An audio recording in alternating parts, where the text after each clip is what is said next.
Meron pa isa, kumbachero. Aba, tingnan mo nga naman. Kaya pala walang pinamimigay ito. Oo, nag-cover pala sa Japan. Nasa Japan. Kaya pala.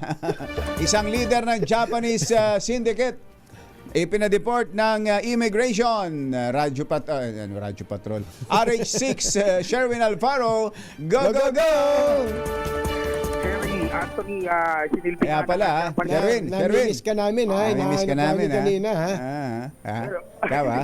Ikaw pala. Ito tayo sa Pilderas ngayon. Tapos ang importation procedure dahil isinilbi ng Japanese Embassy at ng Japanese Police itong arrest warrant para nga sa isang leader pa ng Lupi Syndicate na tinataya nga ito yung sinasabing financial leader ng isang grupo na JP Dragon na nag-ooperate din sa Pilipinas na siyang sinasabing financial link ng grupong Lupi dito nga sa Pilipinas at Japan.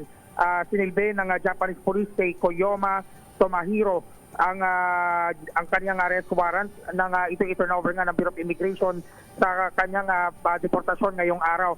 Isasakay sa Japan Airlines flight JL 746 na lilipad alas 9 ng umaga. Itong si Koyama na siyang sinasabing leader din ng grupong Lupi na nakikipag-ugnayan nga doon sa mga kriminal na nag-uutos o yung sinasabing tumatawag sa mga notorious group na nag-ooperate ng criminal activity ng panguutot ng pera sa mga elderly at sa mga vulnerable o mga nauuto dyan sa Japan ng grupo na Lupi. Parang tatlo sila, Sherwin, yung dalawa ay pawang mga minor offenses o minor. Kasama rin ni Luffy. Yan, ni Luffy. Hindi sila related dun sa Luffy.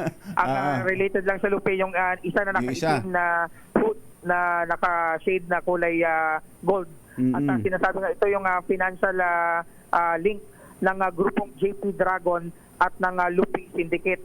Siya ang ayun nga, nakaposas, report ng Bureau of Immigration at ng Japanese Police dahil itong si Koyoma ang di umano'y tumatarget o tumatawag doon sa mga grupo ng sindikato para mag-operate at hanapin yung mga taong pinapahanap nito para hututan ng pera o kaya yung nangyaring noong nakarang taon na pumatay ng elderly para makuha lamang yung kanyang pensyon.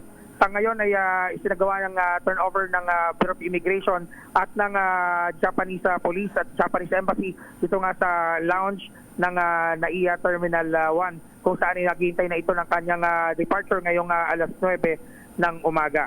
Yan ang DZRH News, RH6 Sherwin Batal, Alfaro DZRH, una sa Pilipinas, una sa Pilipino.